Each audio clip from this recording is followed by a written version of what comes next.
this. I like this. I like this. I like this. I like this.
Hello, hello, hello, America.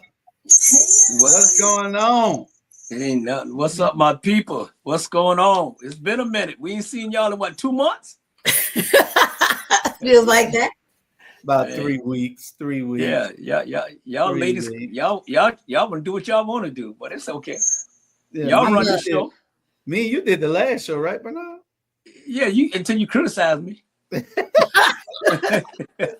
Hey, I tuned on to Bernard and he was just sitting there, and I was handling something because the station was down, and so I had to try to put the station back up because of a internet problem, and so when I tuned in to Bernard was just sitting there. I'm saying, dude, you've been doing this for 5-6 years now. You don't know this ad lib, do it. Yeah, he threw me off. He threw me off because us, we got to be prepared. So when he threw me off, I'm like, and then once I caught on and I did what I had to do, then he get upset because I was just doing too much. I was like, damn. You know how he is. Oh yeah. Then he went to doing too much. You're right. He went I was doing too much. Sandra, you look beautiful. Thank you. You have a special soiree you're going to today after this night. You look lovely. Julius called me. I said, let me get off this couch. Your mic is low. Your mic low, boo. I said, hold on. I said, when Julius called me, I said, let me get off this couch and put up for clothes. Look, you and me both did the same thing. I was like, oh boy. Yeah. I even had to twist my little hair on the sides. See, Julius, all for you.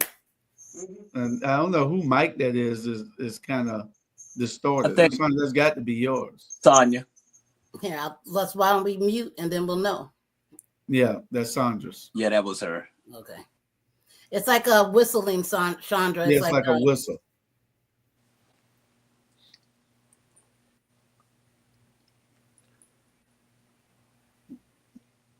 Turn it back on. Is it still there? Yeah, it's a whistle. Maybe bring your volume down. There's nothing covering where your mic is, right? No. Okay. Hold on, let me turn the volume down.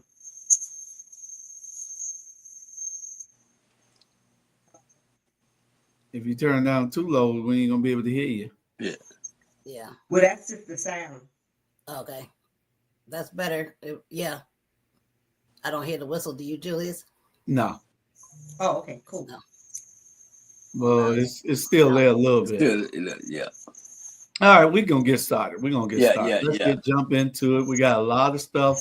Some of them is kind of long. I don't know what I'm getting into them tonight. If y'all ain't too winded, then we'll get it all done. Yeah. Let's look at this. I want to know whether I know Sandra would probably want to do it, but I know damn well I'm not. Here you go. I'ma just say it right now. Count me out.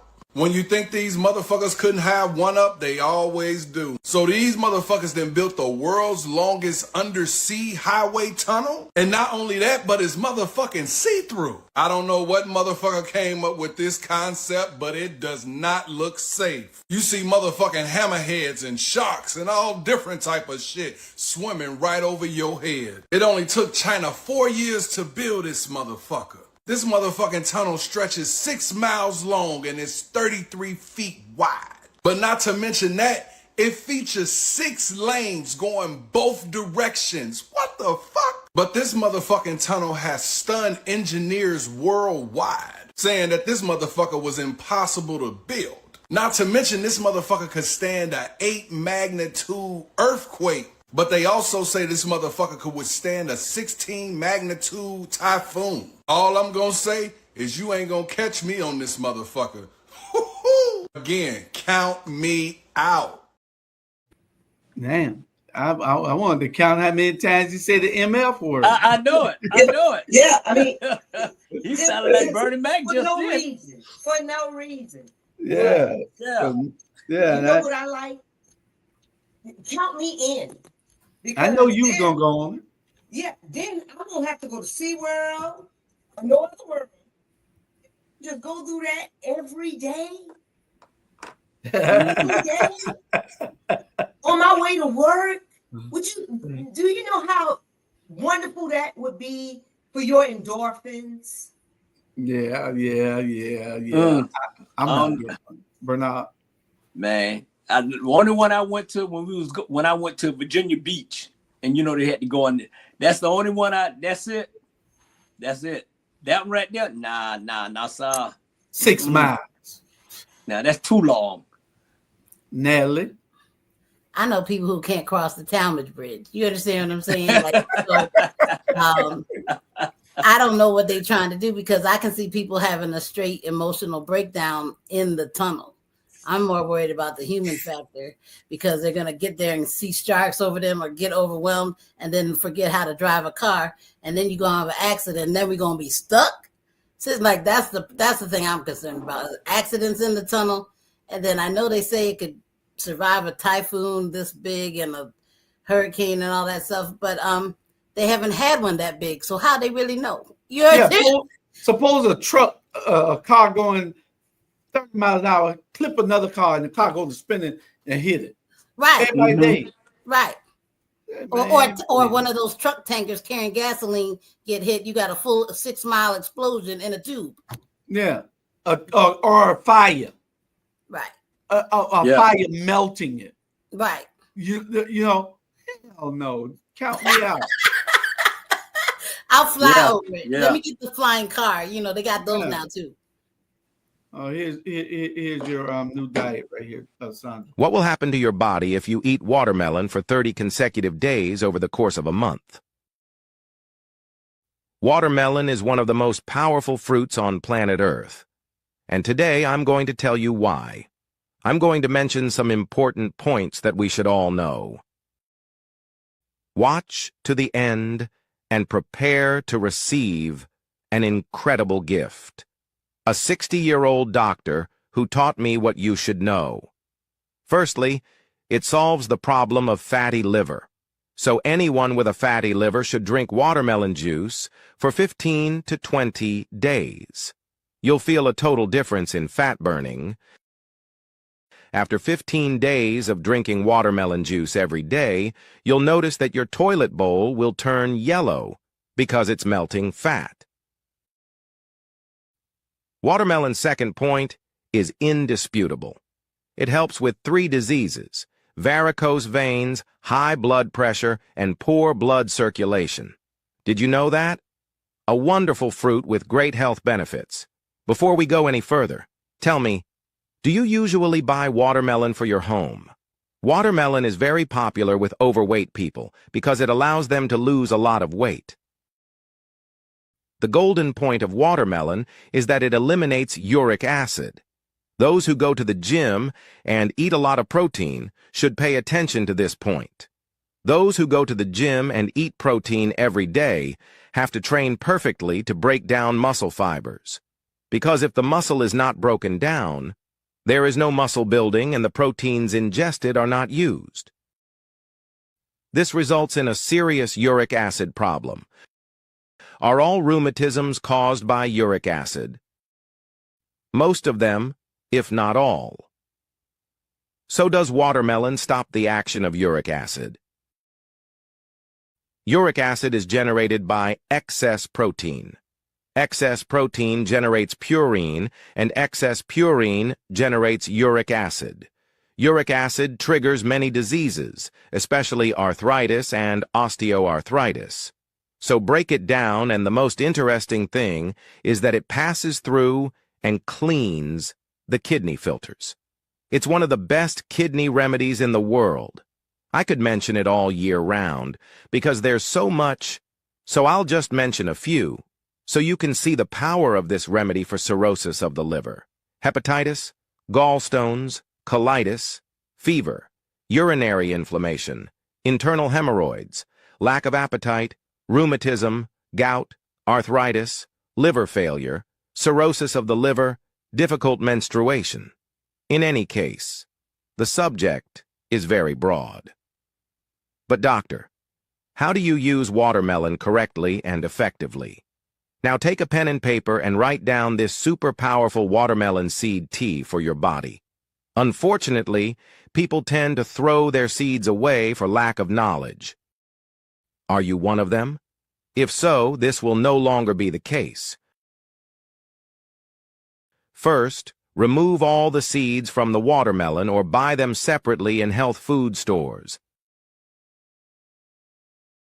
Then, boil the water. Simply add the crushed seeds to the hot water and boil for 5 minutes. Turn off the heat and wait 1 hour to consume the contents. It can be stored in a glass jar with a lid in the fridge and should be consumed at room temperature. 1 glass a day is enough to get all these benefits. Do not add sugar. This seed is often thrown away, but it can help us a lot. It protects the heart and maintains blood pressure levels. Seeds are fantastic for protecting against heart disease. Take it throughout the day for 30 days as a natural watermelon seed treatment to lose weight and reduce fatty liver. Now I'm going to teach you about uric acid. You will replace 1 meal a day with watermelon. I suggest having it for breakfast, but if you can't, you can have it in the afternoon. Eat 1 or 2 slices of watermelon very slowly for 30 days. You'll see surprising results. Do you accept the 30-day watermelon challenge? Now, I'm going to order me a watermelon truck. If it's that simple, I mean, you know, and then, you know, Bernard, I don't know whether you know that, but they say that's what Viagra is made of, watermelon seeds. Yeah. Somebody told me they say watermelon is good. Watermelon got a lot of, you know. Yeah. That's what they say. Watermelon, you can go all night long, just eat the seeds. That's what I heard. Who the hell gonna eat some seeds? Now you gonna have Natalie crushing seeds up, putting it up, man. Dinner. Yeah, crushing it up. You know, say, dog, this tastes kind of grindy, gritty. Sandra, you gonna go on the diet with us? Man, I've lost so much weight, but well, that ain't for just weight. It's for getting your pressure right and everything too. Now, yeah, I do that. Okay. Well, I plan on doing it. So you know, I was looking for that video, Jules, the last one with that Chinese man last week that we showed. I didn't see. Yeah, send it to me. He said do this some shit and Yeah. So, but Bernard, here's that your ex-girlfriend. I got a lot of them. Now this one here. Allied Universal, a security company, fires a security guard after she posted multiple viral videos of her shaking her ass. Ladies, until you do something about your mental illness, this insatiable need to post your ass, post your face, post yourself just pulling on somebody else's hair, nobody's going to want to be with you or anything. All you're going to want to do is see what them cheeks feel like. But y'all go on TikTok whining about how men don't want to commit to you. This is a mental illness. Who the hell is stupid enough to actually want to commit to this woman, have kids with this woman, marry this woman, or anything? And mind you, it's not her shaking her ass the problem. It's her at work shaking her ass. But the fact that you can't get through your workday without doing it is the mental illness. So the day y'all decide to put the phone down and start getting therapy and doing something about this insatiable need to show your face and your ass, we ain't gonna want to do nothing but have sex with you. So the next time you get on TikTok, complain about how men are wasting your time. This is why. You waste your own goddamn time. And I promise you, this woman got on TikTok after she got fired, crying about how she was unfairly treated. They just fired a black woman. Oh my God, they were racist. And for the woman watching saying, oh my God, Mr. Let Go, how about you be more encouraging? I am encouraging. I'm encouraging you to not do stupid while you at work. Because if you do, you'll get fired just like her. I'm encouraging you not to be stupid. Y'all think it's really sad that this woman is so addicted to attention that she can't wait until she gets off work to do this dumb shit. You know why she's at work doing this? Because she wants to show you how that ass in her security uniform. But she could have wore the security uniform when she got off work. She wore it well though. Man, the words coming out my mouth is not affiliated with our Black Media Network. Let's get that out first. And let me say this here to P. Diddy brother. Dude, shut up. Shut the hell up. At the end of the day, I mean, it is what it is. You know, she wanted to show her ass, she looked good, everything. But dude, you ain't had to go on. You ain't even had to go that far. That's what kills me. They so quick to destroy our black women. I guarantee if that was a Becky, he wouldn't have said shit. He wouldn't have said absolutely nothing.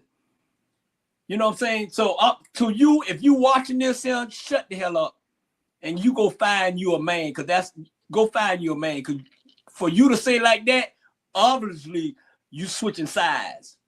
That's all I got to say. Next. You want me to go? Well, I look at it like this. I understand where he's coming from, but at the same time, OnlyFans is what it is because of that. And so even if she lost that job, that doesn't mean she can't just log on, create an account and say, catch me on OnlyFans and probably make more money than she did as the security guard doing that on OnlyFans.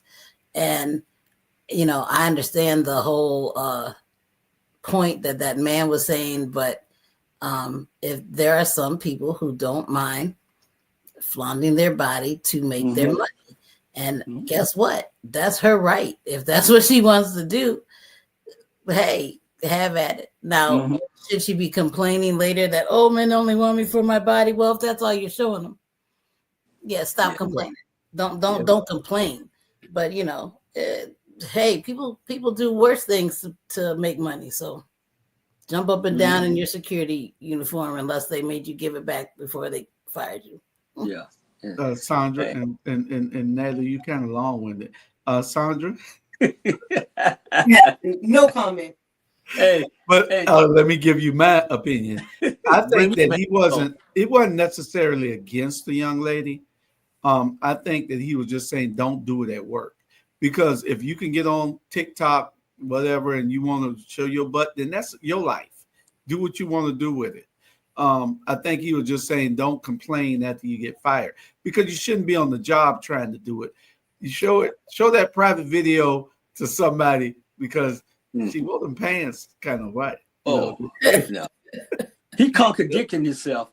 That's Bernard's girlfriend. Yeah, that's my girlfriend. I love her, and she don't have to work no more. She could bring no handcuffs to my room.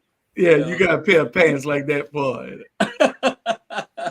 Hey, so he said, don't do it at work. So when you want her to do it? When she get home, when she get off. You can't go at work. The people expecting you to be at work doing what you're supposed to be doing. Don't get on there doing a TikTok video at work. If you don't own the job, you don't own the place. They're paying you to be there in business, and you got their uniform on. Then that's why she got fired. I don't know now, because I do TikTok at my school when I'm sitting in my, so I mean, I'm just, well, I'm a 1099. Yeah, you don't care. You don't care. You don't need that to pay your rent. You know what I'm saying? Yeah, no. You're doing it for fun. You're doing it to keep busy. Yeah. You're doing it for a living. They go to 2121. All right, now here it is, Natalie, and thing I want to hear what y'all got to say about this.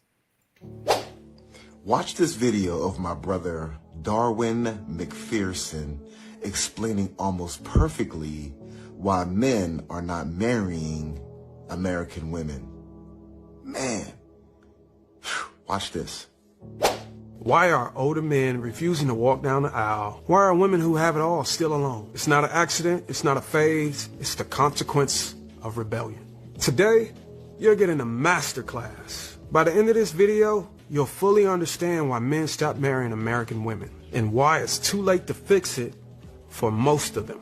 When women abandon their feminine nature, they also abandon the very thing that made marriage attractive. Femininity isn't weakness. Femininity is the soft power that inspires leadership, protection, and provision from a man. When you remove femininity, you remove the magnetism that pulls a man into commitment. Modern women were taught to act like a man, compete with a man, and fight men. Now they're confused why men no longer want to marry them. You can't lead a woman who sees you as an opponent. You cannot protect a woman who sees you as competition. When a woman's spirit becomes combative, a man's instinct to cover her dies. Men aren't avoiding marriage because they fear commitment. They're avoiding marriage because they refuse to fight their own wives every day inside their own homes. Submission is no longer seen as an act of love. It's seen as a conditional trade deal. If you make six figures, if you buy me bags, if you give me a soft life, then I'll submit. That's not submission, that's extortion. Submission is not earned. Submission is chosen. If a woman waits until she receives everything she wants before respecting a man, she never respected him. She respected the benefits. Men finally figured it out. They finally understood. A woman who needs to be bridled into loyalty will betray you when the gifts stop flowing. You can't have the benefits of marriage without the responsibilities. But that's exactly what modern women are trying to do. They want the ring, the wedding, the Instagram pictures, the honeymoon. But what they don't want is the submission, the service, the sacrifice, the loyalty. You cannot have a strong marriage when one side thinks it's optional to obey God's order. You can't build a home when one partner is committed and the other is entitled. Marriage is not a subscription service. You don't cancel because you're temporarily unhappy. American women destroyed marriage by trying to turn it into a me-first lifestyle. And men? Men left the building the moment they realized marriage no longer made them leaders. It made them sponsors. American culture no longer honors wives. It honors rebellion. Music, media, influencers, all telling women be rebellious, be independent, be boss babes, be sexual. Boy, he nailed it on your can't hear you. Mic going out. Your mic went out. Say something. Can't hear you. And you had something to say, just did. I know. She started rolling that head and everything. I was like, oh, Lord. Ooh. Well, her sidekick ready. Her sidekick go out ready. And come back in. Yeah. Yeah. Yeah, probably do that. Yeah. Okay. So yeah, that may help her. Go out and come back in. I can come back in. Natalie will go while you're doing that. Yeah. Okay. That is 101,000% bullshit. I am so tired of this completely clueless Negro narrative. First of all, let's start at the root of the cause, okay? Because why did women have to go out and fight for jobs and fight for work and fight to take care of the household, fight to pay their bills? Because the Negro who they was with didn't do what they were supposed to do. So let's understand that, first of all. Second of all, he didn't say black women. Well, he was black, so I'm addressing his. He said black. women. He said American. He didn't say okay. American women. Period. American women have had to fill a role that was not originally a role for us to fill. And then all of a sudden, when you finally want to get yourself together and want to claim you want to be married, then all of a sudden we're supposed to drop everything we're doing it because you're first of all, those men, many American men are clueless as to what marriage really should be, a healthy marriage, because the word doesn't just say a woman submits to a man. The word says a woman submits to her husband and her husband submits to the wife. So please understand that this is a dual thing. Everybody wants to pick one half of the damn sentence and don't finish it. Understand that submission is not chosen. Submission is not requested. Submission is given when a woman feels safe, a woman feels respected, a woman feels appreciated, and a woman feels love. It don't got nothing to do with gifts. It don't have nothing to do with cars, houses, mortgage payments, being flued out. None of that. It don't have nothing. You could be broke. Perhaps you need to find who he is and then tell him all those things, because you make a valid point. But if the man that you have isn't giving you that, then you shouldn't be with that man anyway.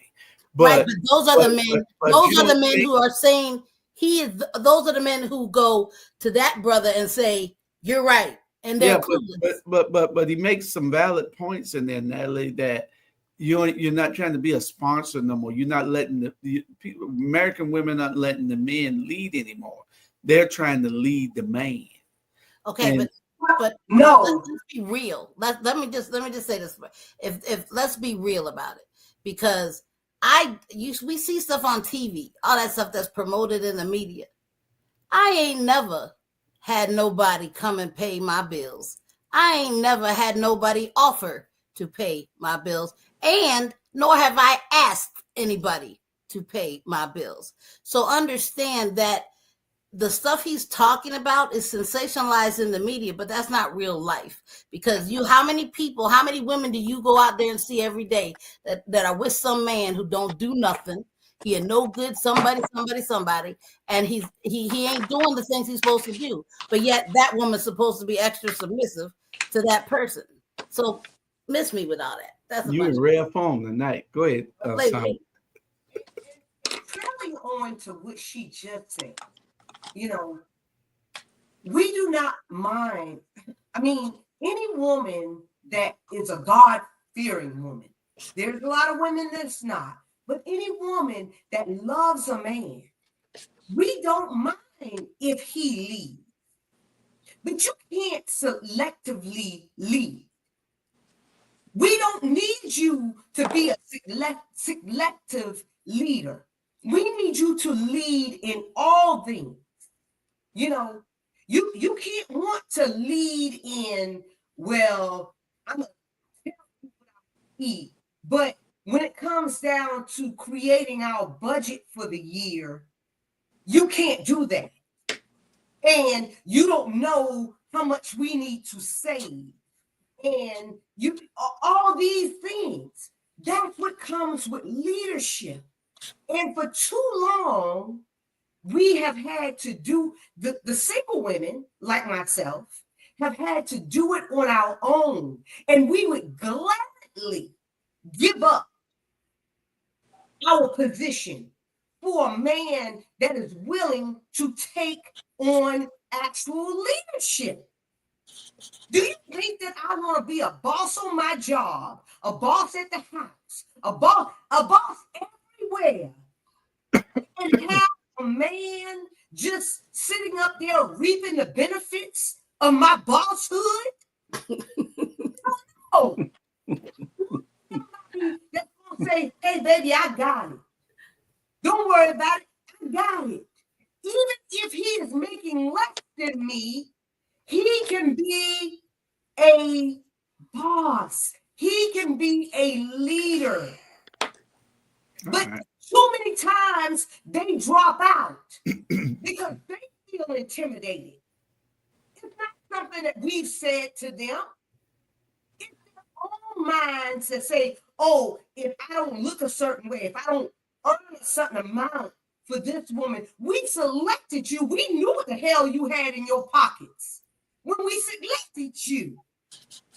So, what the hell? I'm gonna put that one on the shelf so that we can discuss it later. Bernard, go ahead. We're gonna go back to that one night when we ain't got a whole lot, and we're gonna discuss this a little further because it needs to be broken down. Because the man made some valid points. No, he didn't. He wasn't talking about y'all. He might not have been talking about y'all, but you got a lot of women out there want to lead us, Bernard, and we not trying to be led. We're trying to be the leader. And then when you put your foot down, then they want to kick you. You know, they want to run out and then and go somewhere else. But I'm gonna be the man of my house, and you ain't gonna be the man too. Go ahead, Bernard. I'm sorry. Yeah. I don't know. I'm piggybacking more with the ladies on this one, because I was raised. You done got solved on me. No, I'm finna break it down. Jew. I'm finna break it down. I'm just being strictly honest. You know, I'm like this here.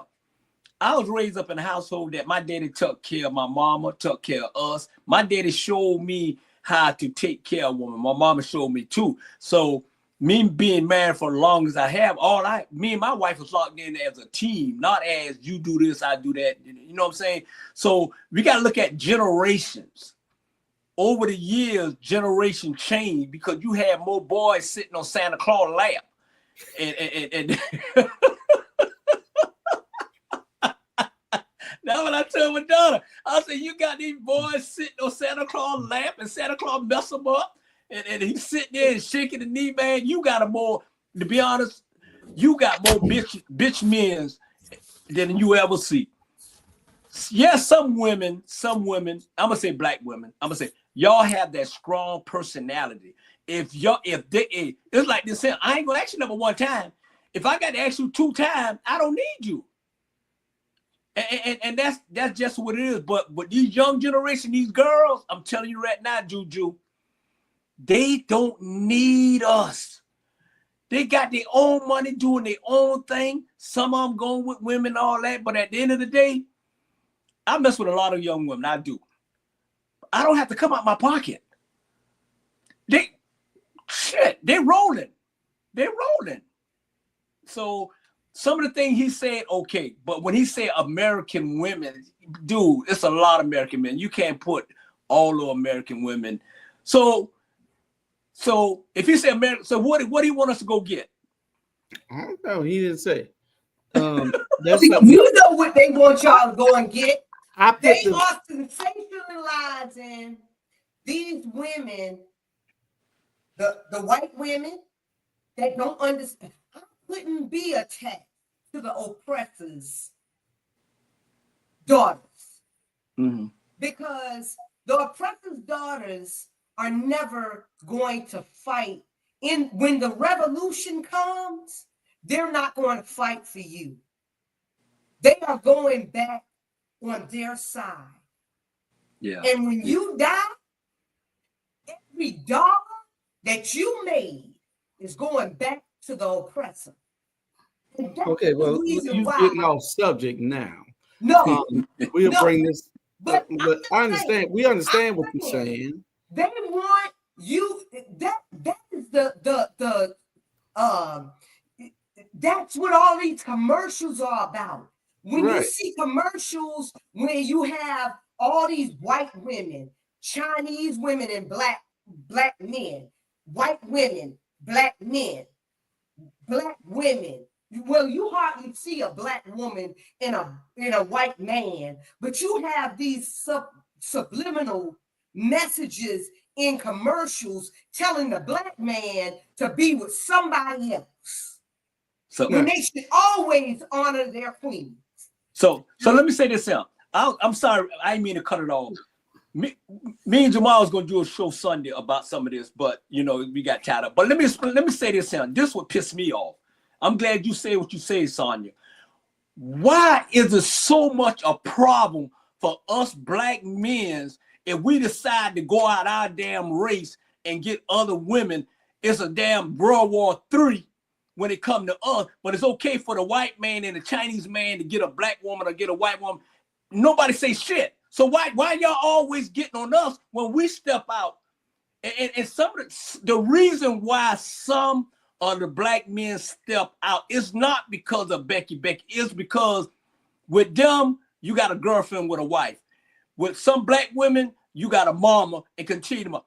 I don't need no damn thought mama. You just said you didn't agree with the guy. That's what the guy was just saying. I didn't agree with some of them, but at the end of the day, I'm telling you what I agree with. It's like this here. I don't need no mama. I don't need no damn mama. And I always tell my wife, look here. I ain't married you. I ain't married my mama. I married you. Stop trying to tell me what the hell to do. Annie Mae, eat the cake, Annie Mae. Shit. It seems like this is a whole show here. When you had that show. Let me just say this real quick, Julius. I understand exactly what y'all are saying, but I want to add this point because this is where that validity comes from. It's something that Bernard said. He said he watched his mama and daddy. I had my parents are together to this day. I watched my mama and daddy.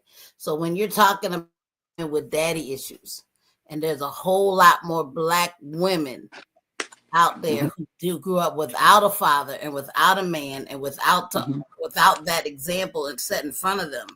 And there's a lot of black men out there who didn't have their father, who they had no example of what was the right way to carry themselves. So then what happens? Then society forms their thinking. Society says, oh, I got to be flued out. Then all of those stupid shows, those boss baddies and all them stupid shows influence their mind like, oh, this is what's right and this is what's supposed to be. So when you're wondering why you see a disparity in the races and like white folks act like this more and then black folks act like this, well, there's more white nuclear families together. And to Bernard's question is the communities as a whole, whether it's Asian, Mexican, white, always flourish if they have husband, wife, and children as the unit. And so the more black men who don't marry black women, we don't have that. So our community will never flourish. So don't get me started on that. Okay. Well, we put that up I stored that one. And we're gonna come back and we're gonna bring that up again and we'll have a show. Or Bernard can have it and then y'all can be guests on the show with him. Yeah. Y'all want to really give your opinion? Sunday, they got a show. Y'all need to be on it. Yeah, because that pissed me off. That's pissing us off. It really is. And this has been going on. This come on other. I see other shows doing the same thing. And the man asked the question: why is it when we step out our race, we done blowed up the whole damn black community? But when Becky, when the white man get one of y'all, our sisters. And there ain't no damn problem with that. Because that's we're not gonna go on and on with this now. But because y'all think that it is some type of mortal prize to get with the fat white woman, whereas stay this to Sunday, please. Yeah, that's a different color. Change this to Sunday. Yeah, y'all be on the show. Bernard send both of them the link because they got a lot to say. Do. And y'all, So let's talk about it. And then he wasn't talking about black. He wasn't talking about white. He said American. So y'all need to look that used to be the but yeah, y'all took it there. stance. Hold on. Used to be the Let's stance. stick. Sandra, I heard what you said. The man didn't say that. We addressing what he said. Y'all took it all the way to a different subject. That's Bernard's subject on Sunday. That wasn't the subject right now. Y'all go on Bernard's show on Sunday, and then y'all express those opinions, and let's have a lively debate. Yeah. Now, here's something to make you plies. Here. I love plies. Hey, listen, I didn't just motherfucking realize something, boy. These last couple days, not just the last couple days, probably the last month. When it come to this sex shit, I really thought I was motherfucking doing something. Like I really thought a motherfucker couldn't out freaky me. That's just what I motherfucking thought. Like, and I realized, just paying attention, I really ain't been doing a motherfucking thing out here, man. I thought pulling the little motherfucking hair and slapping on some ass and making a motherfucker look at it going in and out, talking nasty and getting in the motherfucking mirror in the shower, on the motherfucking counter in the kitchen. I really thought I was motherfucking doing something, man. I motherfucking realized, boy, it's different motherfucking levels to this shit. I'm really on motherfucking JV. I don't know if y'all got JV sports where y'all at. That mean the motherfucking here, and then you got varsity, the motherfucking big boy. I done motherfucking realized I ain't even on motherfucking varsity yet. I really thought a motherfucker really had me thinking that I was a real motherfucking dicksman, a real motherfucking freaksman, if that's a motherfucking word. But boy, I done motherfucking realized, boy, this motherfucking level out here to this motherfucking freaking. And I ain't scratched the motherfucking surface. Not yet. Not compared to the shit I done motherfucking seen. I'm like, damn. Oh, motherfucking wild, boy. I thought a motherfucker couldn't do nothing with me, man. I thought a motherfucker couldn't out freaking me. I just motherfucking know it. Sucking on the motherfucking nipples and the titties. I really thought I was motherfucking freaking.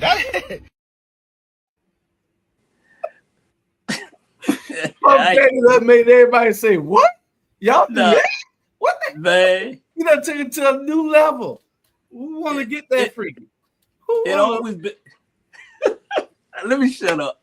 Hey, some of the stuff coming out of that trial, Bernard, is just absolutely stupid.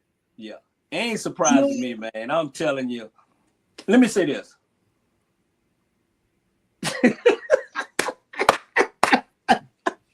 I ain't gonna lie. I'm laughing. When I was standing behind you closed, it just if you got the right person, you gonna do all kind of freaky shit. I'm just being honest. I'm just peeing and all that. I'm like, go. Let me stop. Y'all go ahead. I think that I'm the only one on this panel who has been a part of the lifestyle. No, you're not. No, you're not. Well, no. Okay. So if you're a part of the lifestyle, yes, you have seen a lot of things. What bothers me about it, and what casts a bad light, because that is not the lifestyle. That is not the swingers lifestyle that is being depicted in this trial. Because everything that is swingers, everything that is the lifestyle, polyamorous, all of that is consensual. And it is not demeaning. And it is not forcible.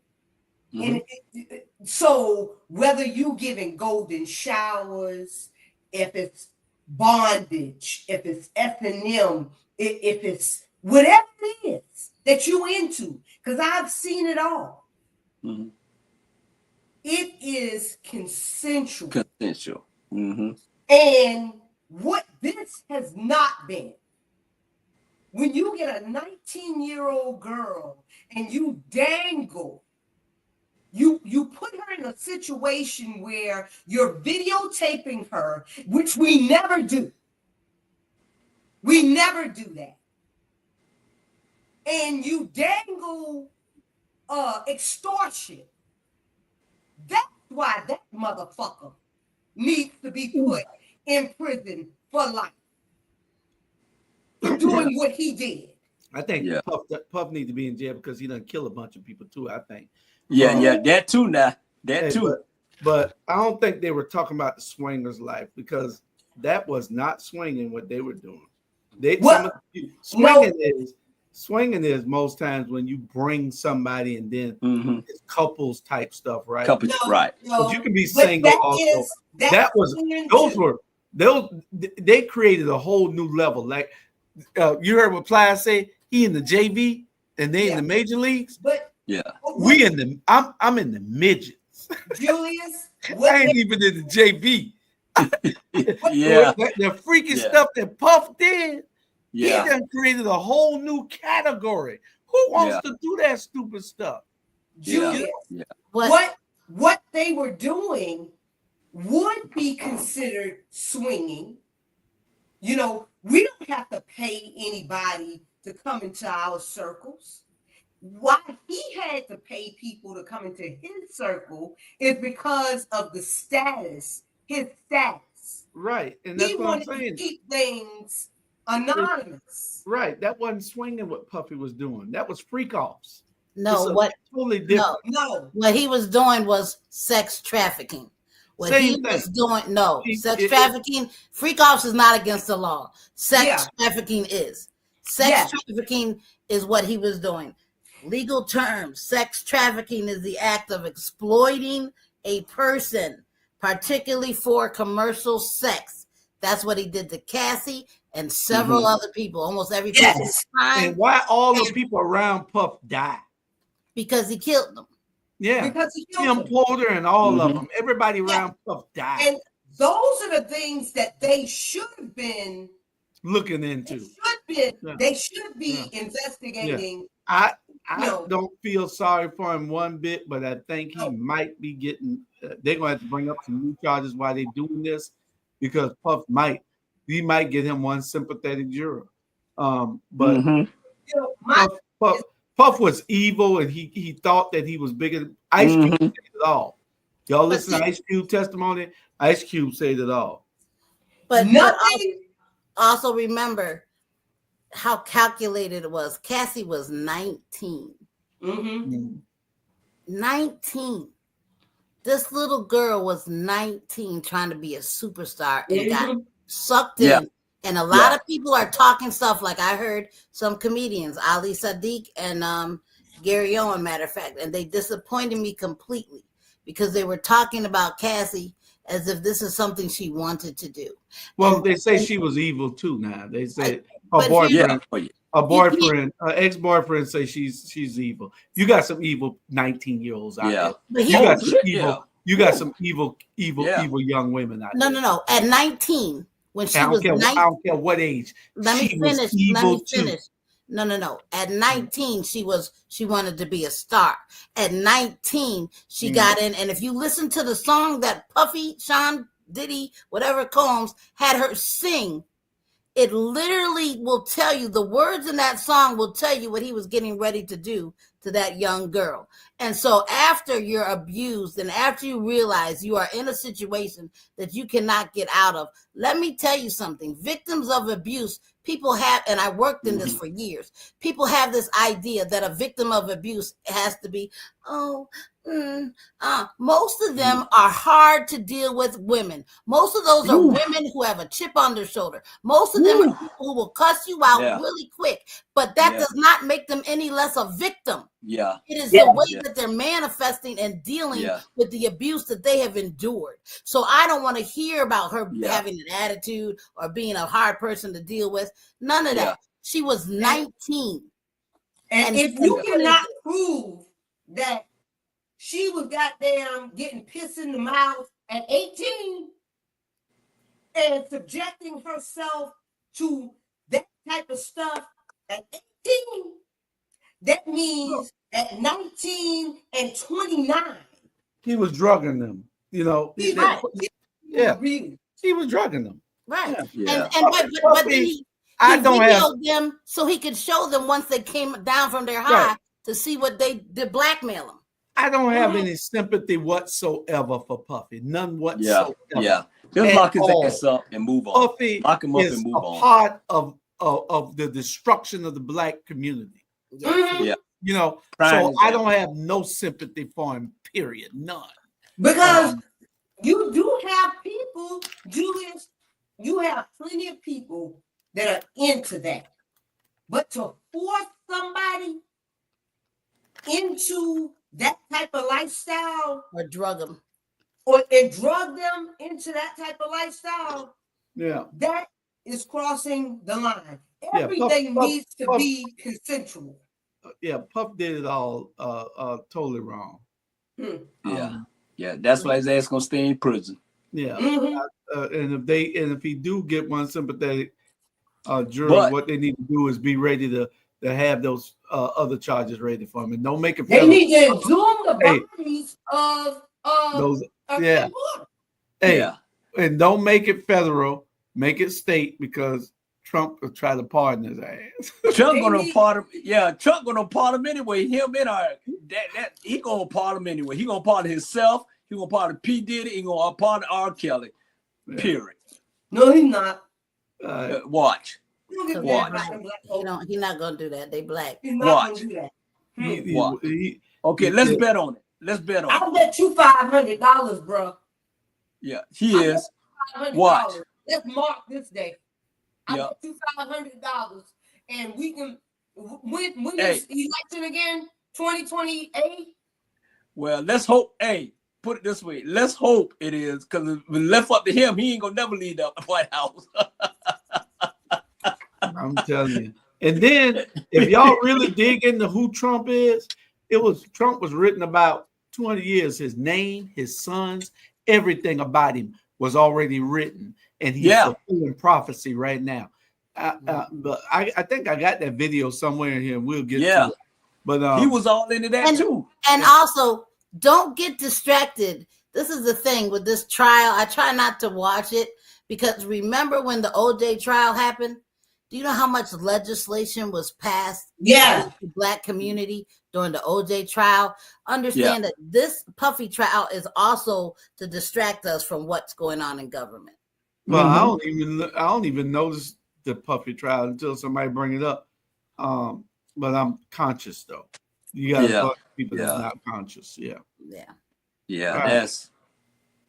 That's he need to just be locked. Anytime a brother, anytime you beat a woman like that, man, you need to be thrown and you need to be locked up for the rest of your life, man. P. Diddy is a little punk, and I hope he'll never get out of jail.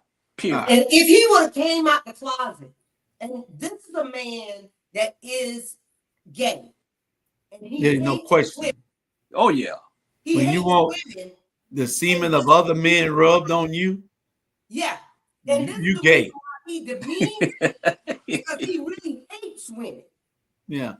So if he would have just came out the damn closet, we could have accepted him. We got whoop up. And the bad thing about it is those women would have still been. They knew they. If you saw what your man was doing with other men, and you knew it and you witnessed it, and you were still with him, something wrong with you. Yeah. And then now, I think they should send him to the El Salvador prison. Yeah, that's where you need to go at. Then you got you got Will Smith and all on backtracking. He talking about, I ain't never been in another party. Boy, come on, Will, come on. But Bernard. Everybody backtracking. Listen. I believe it was two separate things. I believe it was the white parties, and then it was the freak-offs.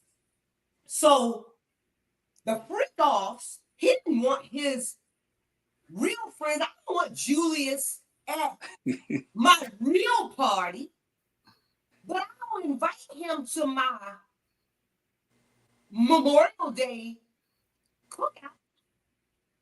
So he was inviting his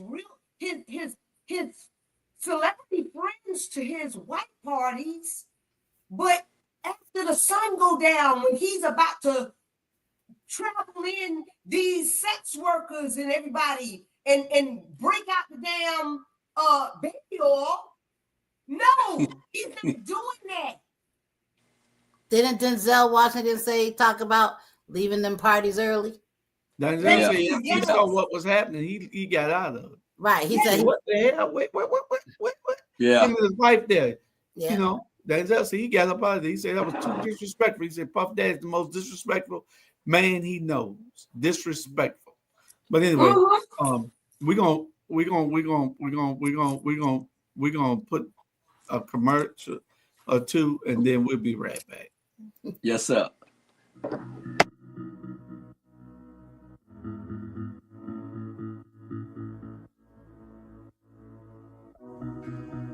Savannah, are you looking for some of the best Southern soul food?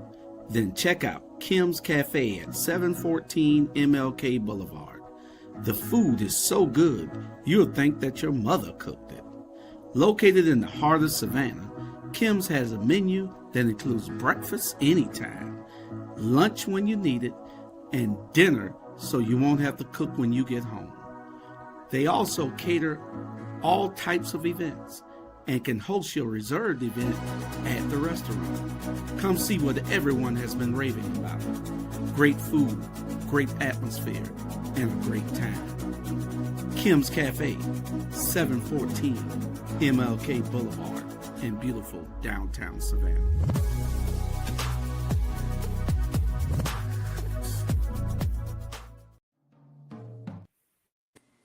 Hey, I had to go wash up. I had to go wash up after that.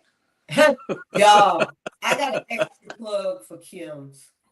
I came down to Savannah, and I'm telling y'all, Kim's Cafe is about the best soul food restaurant that has been in Savannah in a long time.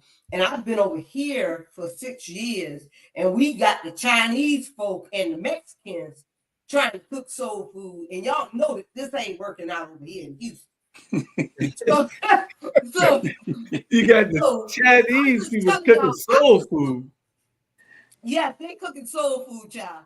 But it's ridiculous. But Kim's, I cannot wait to come back over there because even they chicken fingers.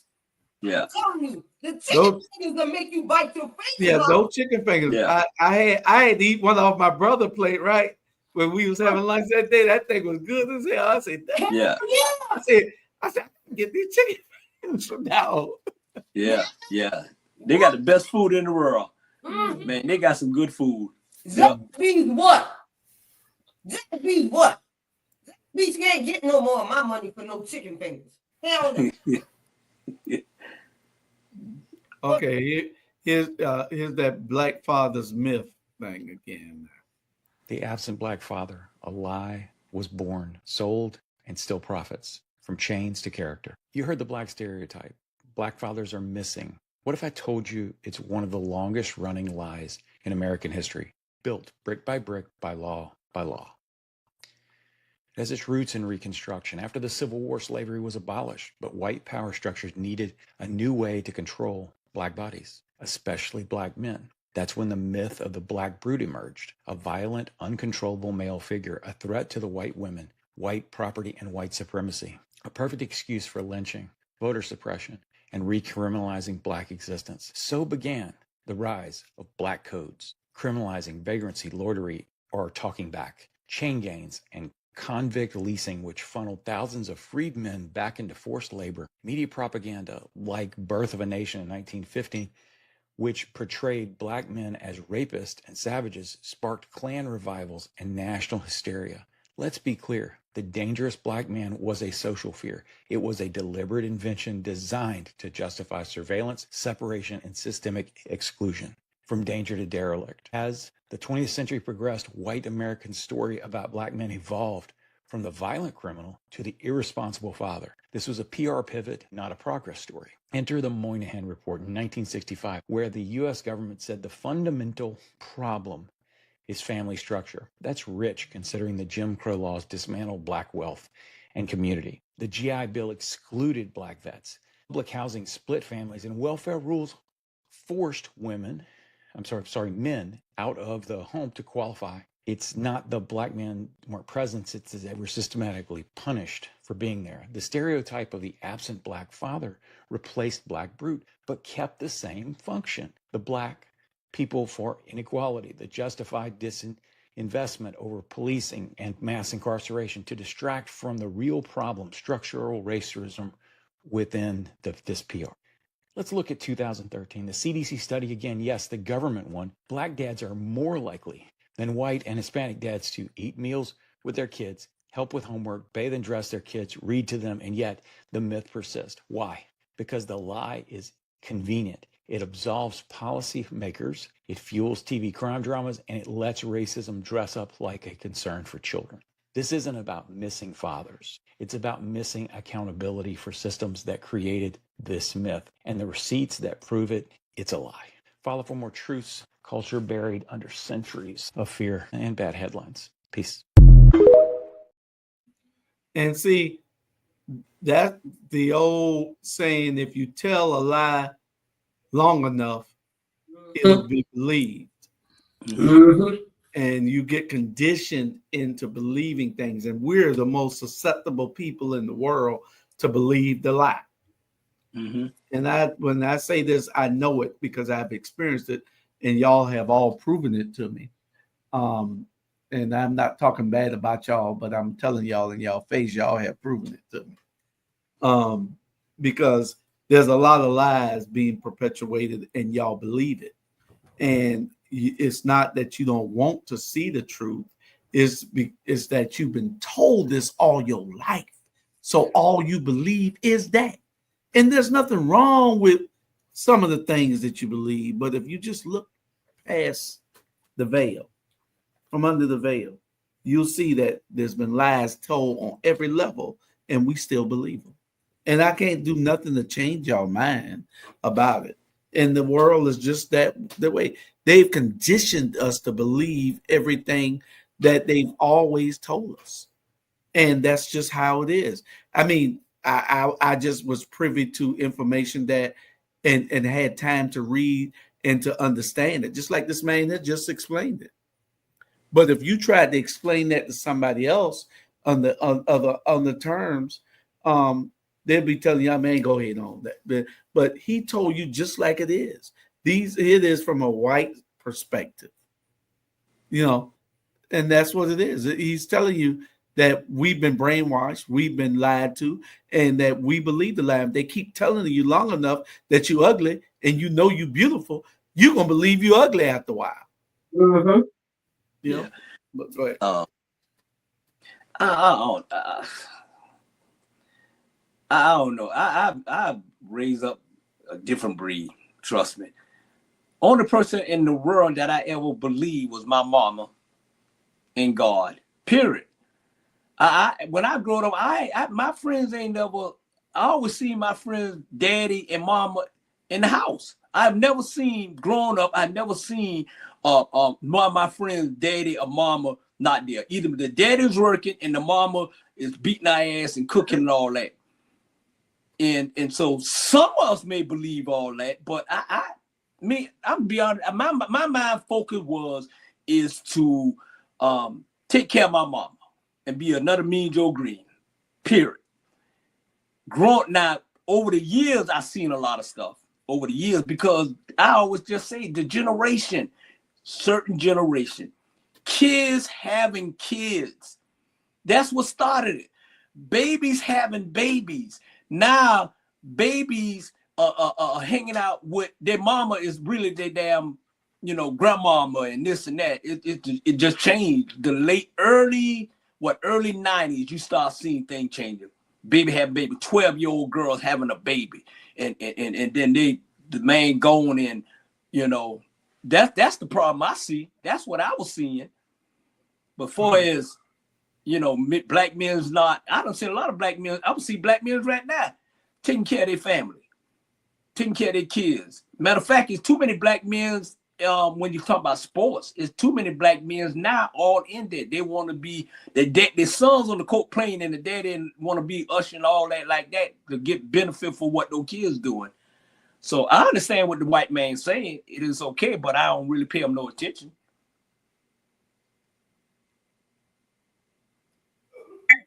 Go ahead. Me? Anybody? I think that it definitely is a myth, but also there is a reality to the lack of black fathers, and that was also based on because what he did not talk about really was like the crack epidemic in the 80s. The things that caused the crack epidemic took out the black family so well through addiction and through employment, basically. So if it didn't destroy the black family by making someone in the family addicted to that drug and destroying the family, it took away oftentimes the male of the family who was selling that drug and removed him from the family.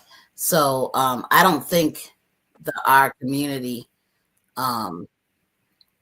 like black men don't look to run from their responsibilities. It's just that the way this country is set up, it's set up that they have many different ways to snatch you out of your family. Sonia. Yeah, I believe that it has been a systematic process to exclude the male from the family and then penalize them for not being there. And I believe that more black males participate in their children's lives than white males when possible. But if you're if you are arresting our males at increased rates, you know, for non-violent offenses, and then giving them longer sentences, you know exactly what you're doing. You know, because if this person went in when their child was 1 and they come out when their child is 18, they missed it. And that's exactly what you intended. Because you knew how important they were to their family and to their children. And just that one generational miss, that gap, can impact generations. That's right. Yeah. And that's the key. Generation. And the 2000 generation, then you're gonna have 2030 generation. Each generation is different. Yeah. But I see more. I see more black men with their family than I see white men, Chinese men, Mexican. I see them. I be around them. You know what I'm saying? So everybody's generation is totally different. You know. Matter of fact, with the Mexican, not only that, you see the whole village. They busting up in vans, about 20 of them getting out there. You know what I'm saying? So yeah.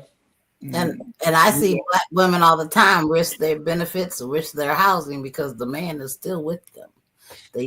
My mom never bought into that. Right. What's on paper is what the government needs to see so we can get what we need, but that don't mean he ain't in the house. Okay, well, I put that one up there too, because y'all getting long-winded than that. I put that one up there also, so we're gonna discuss that one again also. Do y'all know anything about this? What is supposed to be some black Mexican beef going on? Instead of this motherfucking 100 Mexicans versus 100 blacks, who will win? How about we do this? 100 Mexicans and 100 blacks. Open up some businesses together. Bet you won't share this one.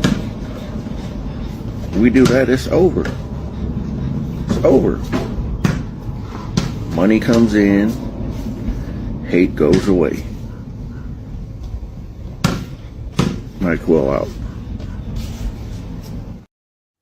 He make a lot of sense. I'm down with it. But the thing is to get us to understand that we are more powerful together with what we can do than apart. And we don't have that where we're in a position to be we're in a position to do it. We just don't have the fortitude to say, okay, let's get together and do this. Yeah, I'm in one or two groups that we can't get everybody to meet at the same time. We can't get everybody to say, okay, come on, let's put this money together and build. We've been conditioned so long to stall. We've been conditioned so long to say, I don't trust that person. We've been conditioned so long to look at things involving money in a negative connotation instead of saying, okay, let me take this money and see what I can make out of it. See, because we're always thinking about right now and ourselves. And there were no safeguards put in place back then when people were starting these groups and one person would run off with the money. There was no safeguards. Now there are safeguards. You got 4 or 5 people. That's why they came up with the thing where you got to have 2 signatures on the bank account so one person can't run off with the money. If the bank let them one signature get away, then the bank is got to replace that money. But it's just it's time. It's time right now for us to do that. Yeah. I don't know. I see more Mexican and black men would interact more than any black man interact with the white man. You know what I'm saying? Because who doing all the work? I mean, who doing labor that nobody want to do? The Mexican. You know what I'm saying? I'm just keeping it real. What name me one race that's scared of both of them. Fear both of them. Mm-hmm. I'm gonna leave it like that. But it depends on where you are in this country, because I live in Texas, and the Mexicans, the Cubans, the Venezuelans, all of them come in wanting to assimilate and identify as white. And what they do is they become just as racial towards black people as white people have been historically towards us, thinking that it's going to get them some brownie points, with Caucasians. But Sandra, we tolerate that. Oh, okay. But this is the thing though, Julius, when you have, because Texas is more Hispanic, Venezuelan, Mexican than it is white and other.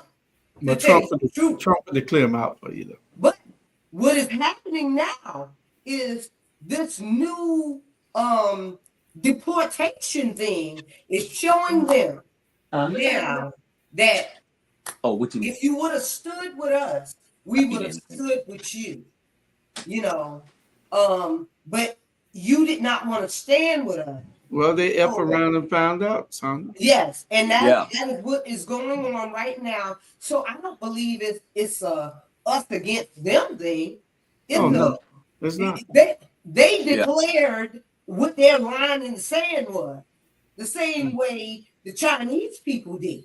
I think that was some challenge there with somebody put out 100 blacks against 100 Mexicans fight, see who would win. That's what that was. I just didn't know anything about it, so that's why I asked y'all. So I was saying let's build together instead of fighting each other. Right. But those Mexicans got what they deserve. All those Mexicans, most of them voted for Donald Trump. Now Donald Trump is sitting in their ass right back where they come from. Yep. Oh my God. And crying. Oh, Yep. yep. And ICE ain't playing. ICE will stop you at the red light and get you. Don't go to QT or the racetrack. Hey. What's wrong with y'all tonight? They are going to their clubs underground. I promise you. Here in Houston, they go to their clubs underground, and ICE is raiding the places. Yeah. Just leave my Mexican alone. Don't come. Next. Let's do the next one. A group of scientists placed 5 monkeys in a cage. In the center, they hung a bunch of bananas with a ladder underneath. Whenever a monkey tried to climb the ladder, the scientists sprayed all 5 monkeys with cold water. Soon, they all learned, climb the ladder. And everyone suffers. Eventually, no monkey dared to go near the bananas. Then the scientists replaced one monkey with a new one. The newcomer, unaware of the rule, tried to climb the ladder, but the others beat him up. He never tried again, though he never got sprayed. One by one, the scientists replaced each monkey until none of the original monkeys remained. Still, whenever a new monkey tried to climb the ladder, the group would stop him, even though none of them knew why. They didn't know about the cold water. They didn't know the real reason behind the punishment. They just followed what everyone else was doing. Moral of the story: sometimes we blindly follow rules, beliefs, and systems without questioning their origin. Just because something has always been done that way doesn't mean it's right. Think, question, evolve. That's what I'm trying to tell y'all. You got to think. I don't give a damn if we've been doing it that way in our community for 200 years. Find out why we doing it. I don't care whether you've been doing something for 50 years. Find out why we do it that way. It ain't because my mama did it. You know, my mama was brought up in the 60s where they had to do something, just like those monkeys just did. After a while, they replaced all of them. But the tradition was down the line. They knew, don't go up there trying to get it because all of us going to be punished. And that's the way we think right now today. That's true. No. Don't try to get that job because ain't nobody ever had that job. I'm gonna move that one up there too. So we're gonna a lot moving up. Yeah, I moved that up there in the storage. So I'm deleting the videos that after we get through discussing them. And but I'm the ones that I think that y'all are too long-winded on, I'm saving it because I want y'all to, to be able to come back on that. Here you go. Be unapologetically who you are. Stop trying to please everybody. Stop trying to be friends with everybody. Everybody is not called to be a part of your life. God created you divinely for a purpose. You have a path. You have a divine mission that you have to see come into fruition.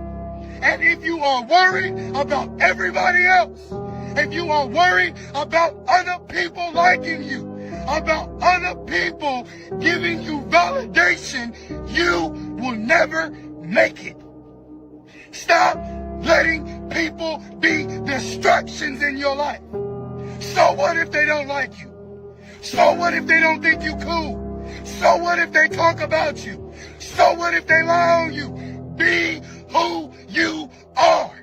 Because who you are possesses something that only you have. You are the only one who can do what you do the way you do it. That's why you have a destiny. That's why you have a purpose.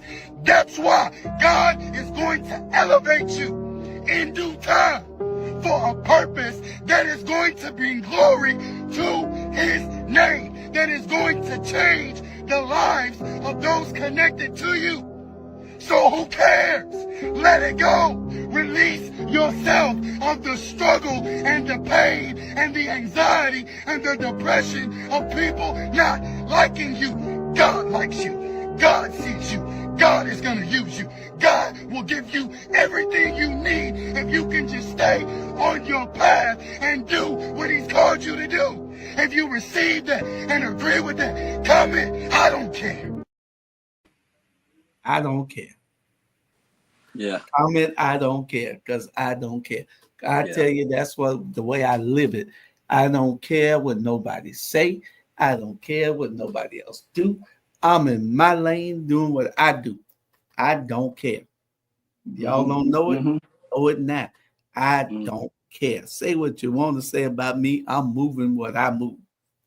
Because of you, all those people. See, my worry is not gonna hurt the person that making me worry. So why am I gonna worry? I need to just move on. You have to be able to get out of that zone where you let something depress you to the point where it's making you sick. Get up and move. Get up and make moves. We're only here for a short period of time. So do what you got to do in this lifetime, because when you gone, ain't nobody gonna miss you 2 weeks later. You're right. You're right. Stop worrying about what other people say about you. Last thing I'm worried about, I don't give a damn what you say about me, period. And why are you trying to worry about people? See, people, what they do, they'll manipulate you to make you feel like you wrong, and they damn ass wrong. Stop worrying about what people think about you. Just live. I tell people I live to go to heaven. That means do the right thing, say the right thing, treat people right. You know what I'm saying? You're going to have, and that's on every color. I'm a Rainbow Coalition. I love everybody. I do. I don't give a damn about it. It is what it is. Whoever make you happy, that's who you be with, period. And see, our problem is we worried about what somebody else say. I ain't got to, I don't give a damn what you do in your house. Just don't come do it in my house. If I'm a freak in my house, let me be a freak in my house. If I want to invite you into it, yeah. But if not, it is what it is. Trust me. Only person I got to please in this world is God. That's the only person I got to please. All right. You know, so either put up or shut up. Stop letting people take control of you. They don't have no, when you let somebody take control of you, then they got you. Cuss their ass out and keep it moving. Period. Natalie. Maybe for that gentleman video, all I really have to say is, let me see if I can do it right.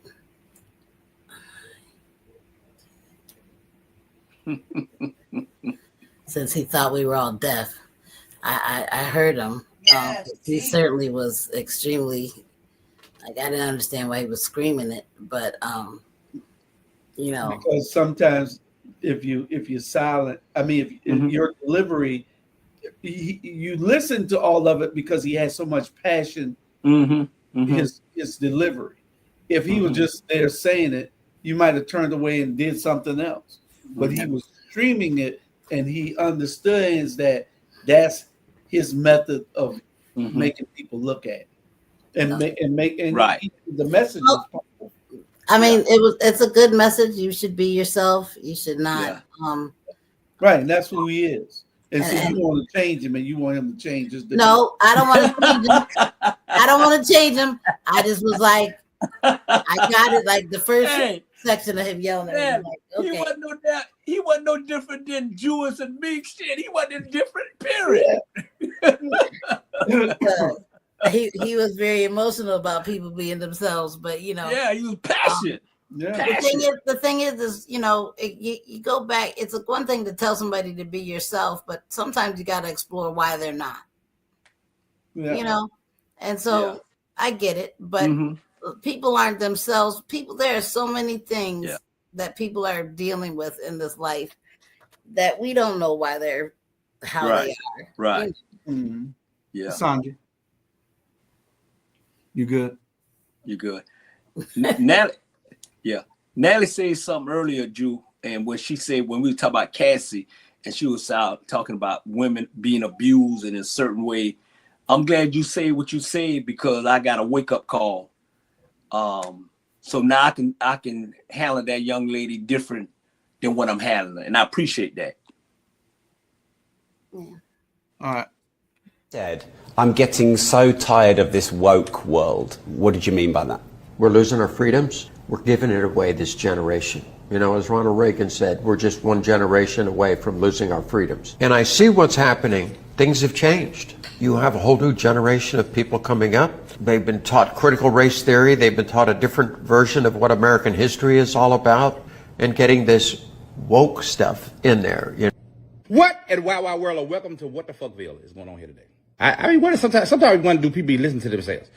Do they brain have a conversation with their mouth before it come out? I be wondering about that. And then how do some of these interviewers keep a straight face? I laugh too easy. Are you freaking serious right now?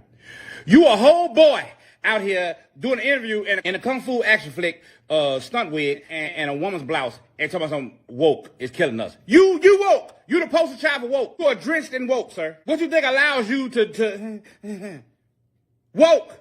How the fuck you woke and sleep at the same time? You perpetually groggy. You gonna throw rocks at the very thing that allows your waterhead ass to wander around like that?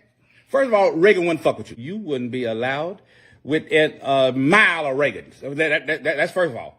So stop quoting him. Always throwing rocks at critical race theory. Anything black that you think that might give black people a heads up or make people aware of black people's plight, you be one of the main ones talking shit about it. But what about critical gender theory? Is that okay? Evidently, apparently it is. I always talk about privilege and privilege and privilege. Let me tell you something. Let me tell you about some privilege. Let me tell you about white privilege. White privilege is motherfuckers, especially with white men. Let me tell you what you can do as a white man. And you can win a whole gold medal in a decathlon.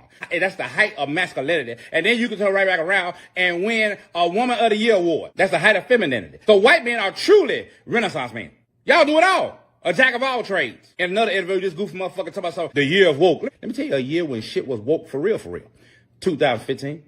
2015 was woker than a motherfucker. Let me tell you what happened in 2015. Your goof ass came out and said, guess what, y'all? I'm a woman. That's what you did. And won Woman of the Year award minus a vagina. That's like a kid showing up with a driver's permit and winning the goddamn Indy 500. That's what that was. And let me tell you what else happened in 2015. You unalived the person and didn't do a day in jail. Your goof ass was riding down Pacific Coast Highway, fucking around, and wasn't paying attention to adjusting yourself because you sat in drawers that rolled up your man ass and hit a lady and drove her into oncoming traffic and a Hummer hit her and killed her, and you ain't do a day in jail. That's some privilege for your ass. Here's a thought. Maybe you should go sit the fuck down somewhere. Yep. Yeah.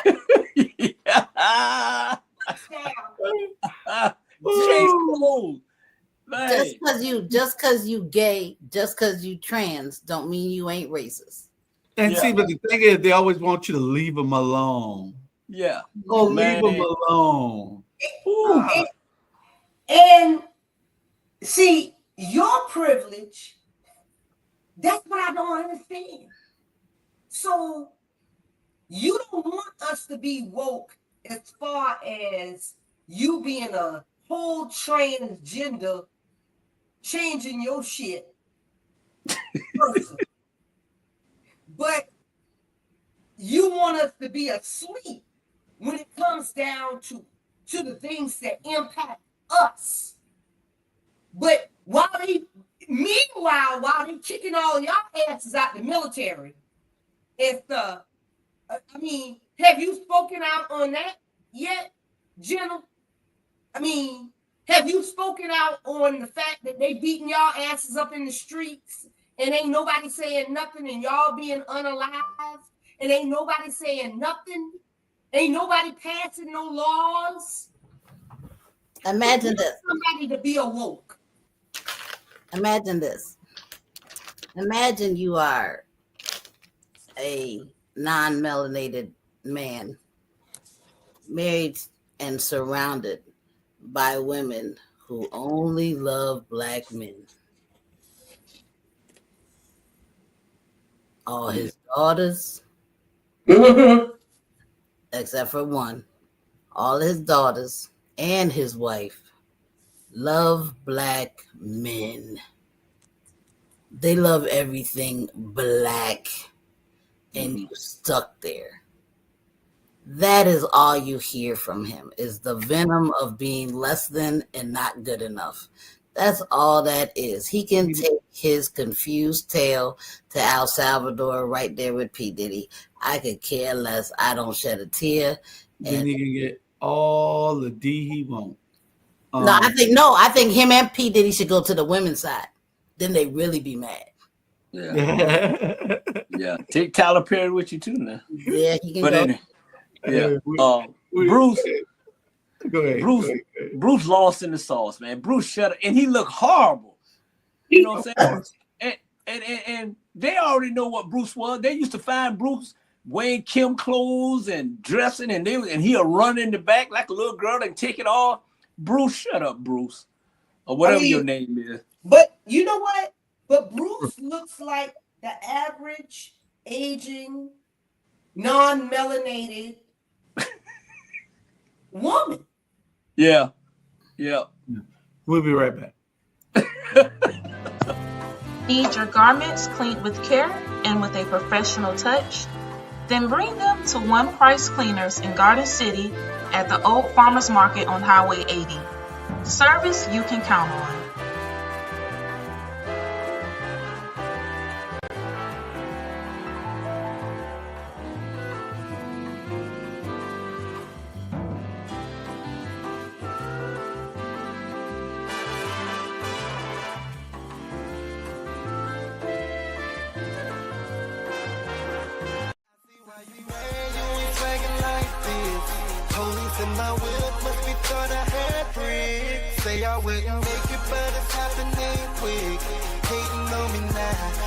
Hello, world.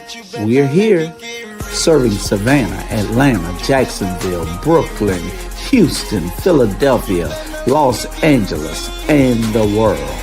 The best music all the time. The greatest songs ever made, every time. Tune in to Hot 2100 Savannah and get a taste for your ears.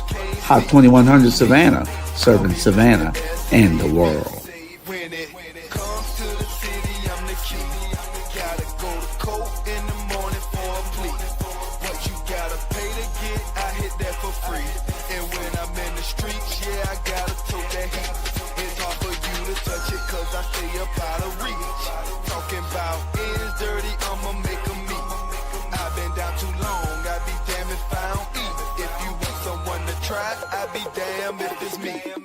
I see why you mad, you ain't flagging like this.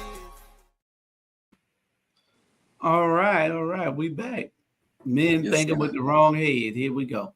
The problem with the men is, we give life, a woman gives birth. If I put my seed in messed up soil, what do you expect the harvest to be? So men, we gotta do self-inventory to say, hold on, you fine, baby, but you're not refined. For me, you are cute, but you're not acute with the way that I look at information and process information. So then we're not gonna be in alignment. So when you just saying, oh, she fine, she gotta walk, but you're not hearing what she talk, you just looking at that walk, you get in trouble. And it happened to me. I'm talking to me because I'm not casting my stone and throwing stones at anyone else. I'm talking about the self-inventory that I do for me. You can't call your baby mother crazy. She was who she was before you laid down with her, but you didn't have a discernment to see it because you was thinking with taste, touch, see, smell, and hear instead of intuition, discernment, and clairvoyance. They call it a third eye, but really it's your first eye. Your spiritual eye is your first eye. If you lead with your first eye, these two eyes can't be deceived. But if you lead with your two physical eyes, your spiritual eye can be deceived because the physical is an illusion. Powerful. Powerful. Yeah. Powerful. Yes, sir. That's true. So true. And it goes both ways. Yeah. Well, I mean, he said it both ways. I mean, you know, take that seed. She shouldn't take that seed from a crazy man. That's right. Yeah. You know. Yeah. That's why we try to tell our daughters, what you gonna do with him? You know. I know. Yeah. What y'all gonna do? What kind of baby y'all gonna have? You know. Yeah. But that's why more parents. You know, lots of times parents, I think nowadays want to do this thing like, well, that's their decision. Sometimes you got to snatch that balloon and be like, no. Pop the balloon. Pop the balloon. She was ready. Pot of balloon, don't play games. No, he ain't the one for you. No. Yeah, yeah. Oh boy. That's what. With these women, some of the women was more like, hey, think like a man, act like a woman. You know what I'm saying? And you got a lot of aggressive women out there. And the way these little punks now, shoot, the women grab them and they make them have sex with them. And they make you. You gonna put it in me right now. Here's why Bernard was so tough. Why Gen X kids are so tough. This was our iPad. If the food didn't kill you, the secondhand smoke would. We got brain freezes on the regular. This man worked around the clock to make sure we got our donuts on time. This could heal any wound. That 350-degree metal slide that sat in the sun. We had to manually roll down the car windows. We almost got killed when the other kid jumped off this thing. This was our online dating. We wrote in cursive. We dialed a number, messed it up, and had to start over. Photomat, the suspense when you went to pick up your photos. No autocorrect. Handheld gaming was hard. We had to wait for our favorite song until it played on the radio. We had to get up to change the TV channel. A long phone cord was every teen's dream for privacy. They'll never know the pain of having to rewind a movie. You had to carefully rip off the sides without tearing it. Remember calling the movie theaters and having to listen to the whole message to find out what movies were playing and the show times? Did you experience any of this? All of it. All of it. Yeah, those kids got it so good these days. Everything is right here for them. They ain't got to do nothing. We're going back to that time. Keep playing, mark my words. Yeah. When they start cutting off the internet, that's why it's good. I'm telling people now, get you a landline phone. Yes, landlines are digital, but they can revert back to regular analog. Get you a landline phone, because I'm telling you, this whole country about to experience some third world stuff. And Bernard, next week have that the thing on those 5 escape guys in New Orleans. They caught 3 of them. There's 2 of them still out there. I thought it was 4 of them still out there. It was 5 the other day. Yes, 2 of them still out there. Oh, they caught 2 more today. They probably had some woman house want a man they gonna know he was in prison. She probably had them. Yeah, that's what she doing. Here you go, Natalie. This is what you was talking about. The artists, they're waking up, and we're gonna have to deal with the woke culture, because as America fall and Trump doing his thing by showing how all white people, well, not all, most white people feel. Yes, sir. Don't ever forget, 70 million people voted for him. See, when Jesus was doing the Roman time, who did the people choose? Jesus or Barabbas? Barabbas. Do you know that Barabbas' first name was Jesus and Barabbas is his last name? He was Jesus Barabbas. Do you know what Barabbas was charged with? Sedition. He was charged with causing an uprising in Rome that got some Roman soldiers killed. What was Trump charged with? Insurrection. Insurrection. And getting some people Did some people get killed? So is that prophecy or history? Who is Trump? Is he the modern day Barabbas? Remember, the people say, they didn't want no Jesus. They didn't want no truth-telling Jesus. Give us a lying Barabbas. And that's what you got. And white supremacy among white power men. White men feel now emboldened because a white man is finally speaking for them. Trump thinks that he's the second calling of Jesus. The white evangelicals back Trump heavy. It's right there in scripture. That's who they want, brother.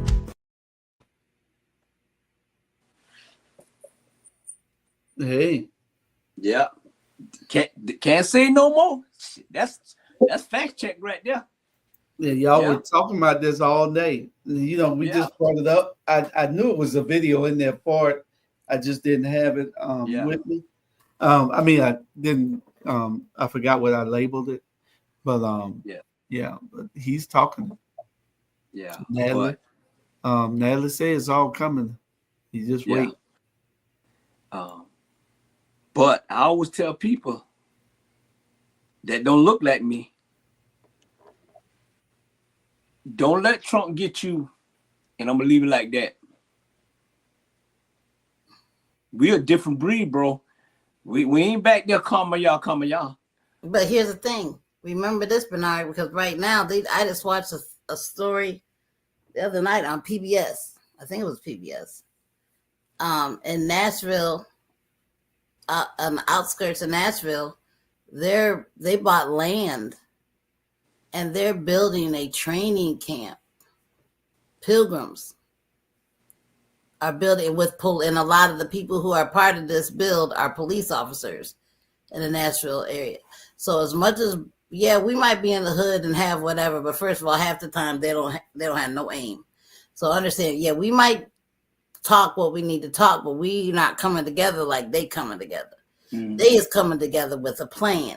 That's how we got the police in the first place. That's where the militia started, and now we got the police. Now Trump has given the police carte blanche. They have no accountability. They can do whatever they choose to do. And so we're not just fighting the voters. We're fighting the whole thing. So we definitely aren't prepared as much as we try to act like we are. Well, I could tell you when you really need to be concerned. When you really, really need to be concerned is after this midterm election that's coming up. If you don't take back the Senate and the House, then it is over. I'm serious. It is a new day. And that's what their barometer is going to be also. Whether you don't take it back, then you have nobody to check them.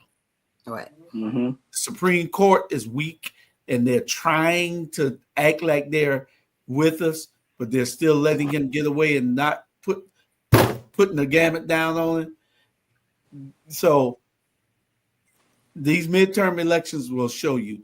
There's no way that some of these people should win ever that are following him. And if they still win, then you better be prepared because hell is coming. I'm telling you. Yep. Hey. I'm saving a lot of this stuff for our next stuff because it's a lot of stuff that we're going to get into along with the stuff that I put up, and that'll be our show because y'all like to talk. Y'all talk y'all butt off tonight. Yeah, we talk with passion and anger, and this is the only show in American history that people can watch. People can watch us and say, you know what, I want to say that, but I'm too scared to say it. There's a lot of people want to say the same shit we say, but too scared to say it, especially in Savannah, Georgia. Well, if Trump don't take the internet before, like Natalie said, they ain't gonna have no choice but to get their news somewhere else. Because and that's what we're here for. We're building the apparatus so we can supply information on a need-to-be basis, but we got to be careful on how. If he able to do that, we're gonna have to be careful on how we give that information, disseminate information, because next thing you know, they telling us that we Spanish. Go in the corner. Go in the corner. Well, he already made it so he could send whoever he wants to El Salvador. So don't play. Let's get this one in. In case you missed it, this is Linda McMahon, famous for being the wife of Vince McMahon, the guy who created WWE Wrestling. And now, currently, she holds the position of Secretary of Education in the United States. And she decided the other day to write a scathing letter to Harvard University, calling them out for all of their wokeness. She made accusations like they engaged in systemic patterns of violating federal law. She claimed that they ignored a Supreme Court ruling overturning its use of race-based affirmative action in admissions. She even criticized their curriculum, speaking about an introduction math course, calling it an embarrassing remedial math program. But it would seem the letter really just managed to embarrass her, and by association, the Trump administration. Because in escalating Trump's war with Harvard, Education Secretary Linda McMahon comes off as plain stupid. Why does she come off as stupid? Well, you see, when you are the Secretary of Education and you write a letter in the English language, and people can read that letter, and you're criticizing like curriculum and quality of education, someone might notice if you had a bunch of like, oh, I don't know, embarrassing grammatical errors. And to point out these errors, someone, articles like this claim it was Harvard, but we don't know that for sure, but someone decided to take a red pen and mark up her letter, college professor style. And like I said, the result is embarrassing. I mean, it's not like one or two. Like, remember that line about engaging in a systemic pattern? It pointed out that that was redundant. Like, you didn't need to put a systemic pattern, and systemic may not have even been the right word. I'm not sure she knows what systemic means. But you could have just said engaged in a pattern of, and that would have sufficed. Unless you're just trying to use big words and sound smart. But this is such a perfect visual representation of pretty much everyone in Trump's administration. Just a ton of underqualified, overconfident people who've been put in a position and are now loudly declaring things that make them sound really, really stupid. And that's true. A bunch of those guys say it's the most corrupt and irresponsible and unintellectual administration in the history of this country. And that's saying something. Yeah. How we got there? Damn, good question. Good question. People didn't vote. And people didn't go out, and a lot of people stayed home and didn't think it was their and then you had a bunch of blacks and Spanish people that crossed the line and thought that that the water was cola over there. Yeah. Sugar was sweeter. Yeah. And they want a black woman to be president, but that same black woman was telling y'all what this fool was gonna do, and look at it. He doing exactly what she said he was gonna do. He already put that come on. They don't want a black woman as president. They didn't want a black woman as librarian. They didn't want a black person, period, in any position of power. But this is, you understand the source. Sometimes you have to go back and look at the source. This woman is critiquing the third ranked school in the nation. And she graduated from what? East Carolina University, ranked 189. Have a seat, please. Please have a seat. Your degree is from the 189th ranked college in the country, and you want to sit there and talk about people at the number 3. Please have a seat. Go somewhere with that. Yeah. Exactly. Yeah. You got a rapist, you got felon, you got 52 bankrupts, you got stole his daddy money and then give it to his brothers and sisters. That is one evil, rusty man. And when God puts something on him, oh Lord. But please be clear, everybody's so focused on Trump. Trump is a puppet. Yeah. JD Vance is a problem. Yeah. JD Vance is a problem. And everyone wants to put all this on Trump, like if Trump's gone, then we're good. No, the entire cabinet, all 25, 26 of them, all them Klans card carrying members need to go somewhere. Yep. Yeah. Well, hey, you better throw some of our people in there with them too now. Oh, they can go too. What's the judge?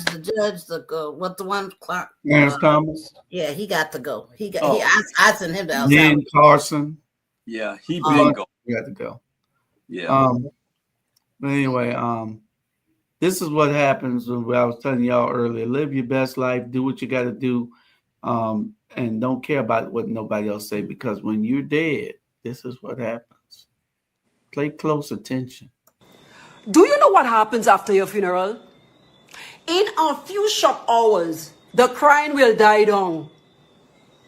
And your family will be busy making arrangements for food or drinks. Some of your relatives will start discussing current events over coffee. Some people will call your family and tell them they can't make it in person because of an emergency. Your employer will begin to search for your replacement in a few days. Your children will go back to work because their bereavement leave has run out. In a month, Your spouse will be watching a comedy on TV and start to laugh, or even find a replacement. You will be forgotten in an astonishing pace. If people will forget you so easily, then who are you living your life for? You spend your life worrying about what people will think about you. And the sad truth is, they don't. So live your life for you.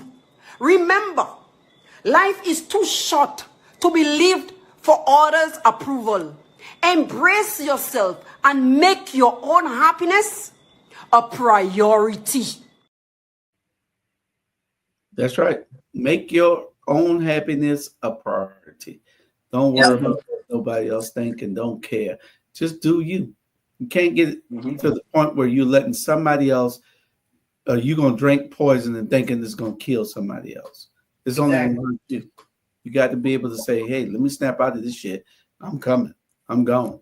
I don't hey, it's just another day. I do what I do, and whatever God has for me, that's what it is for me, and that's what I do every day. Every single day. I don't worry about it. I don't agree with that totally. Well, tell us why.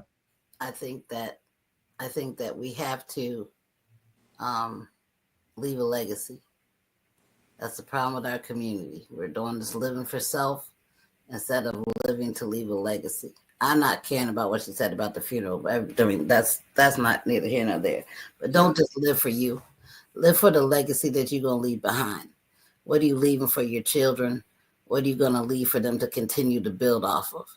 You might not be able to get it all done, but, sometimes it might just be, like David and Solomon. You might leave the blueprints for Solomon to build the empire, but you got to leave the blueprints.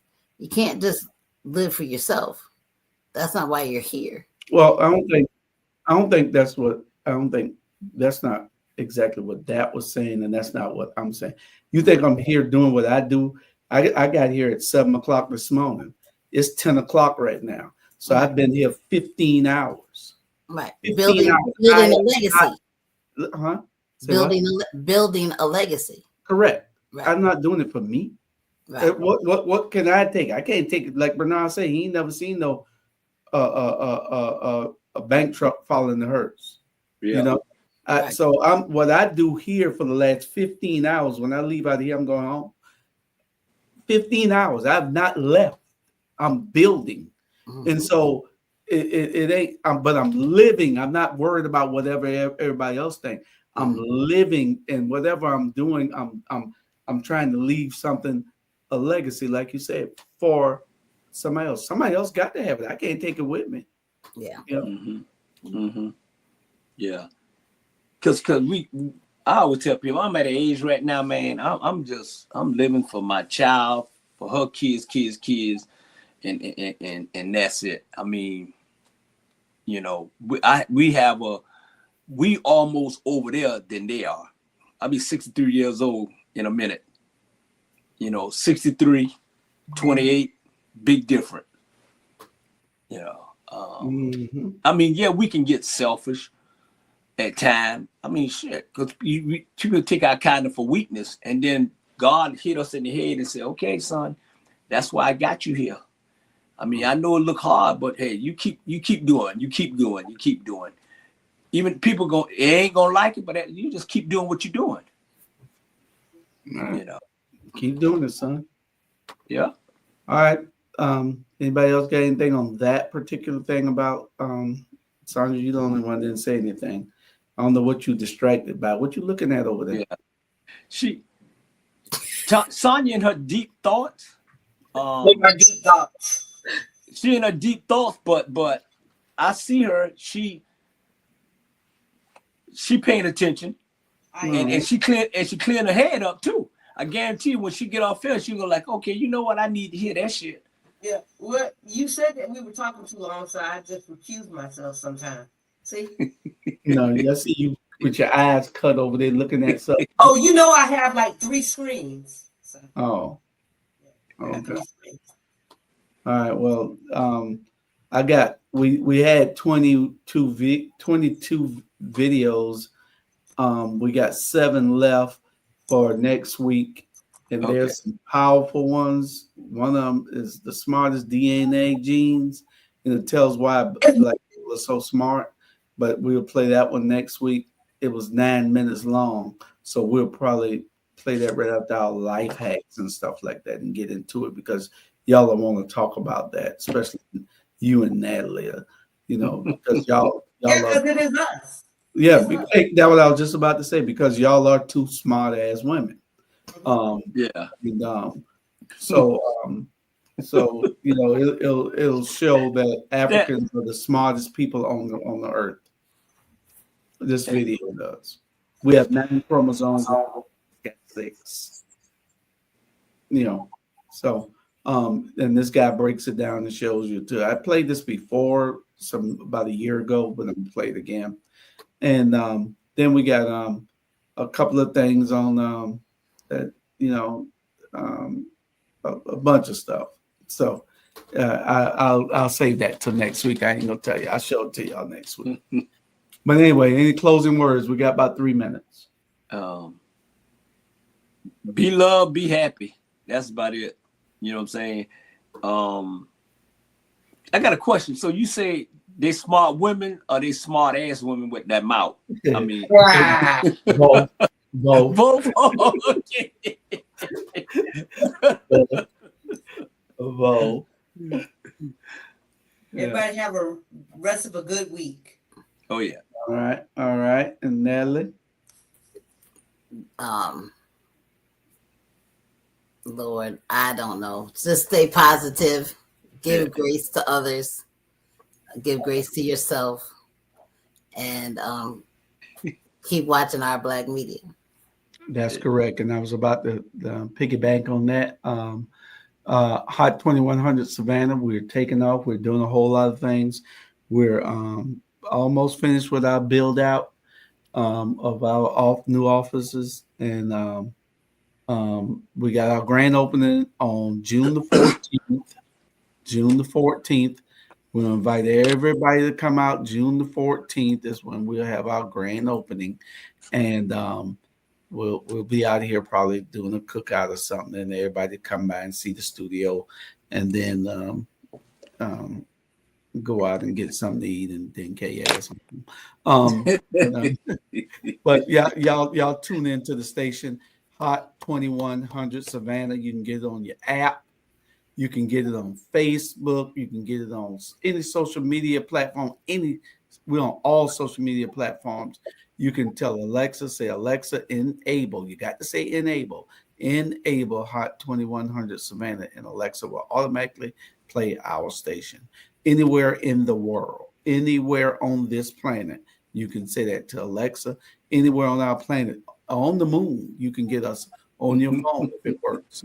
You can get us on Apple CarPlay. You can get us anywhere. We play nothing but the best music. Y'all stick with us, stand by us, share. Listen to Jamal and Julius in the morning. That's every Saturday morning from 8 a.m. to 10 a.m., the best that you can have. And then every Monday through Friday, 10 a.m. to 2 p.m., you got Southern Flavor with Lynn Roberts. We got a bunch of great new shows. Y'all look on our Facebook page. You'll see everything that we're doing. But we got to get out of here because we about to run out of time.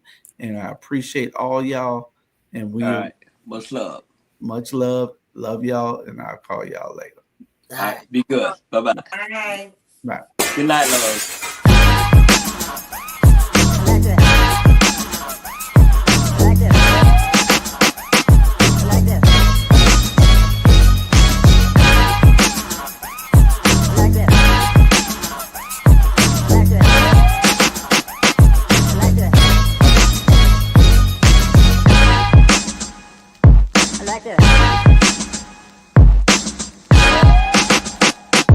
Like this.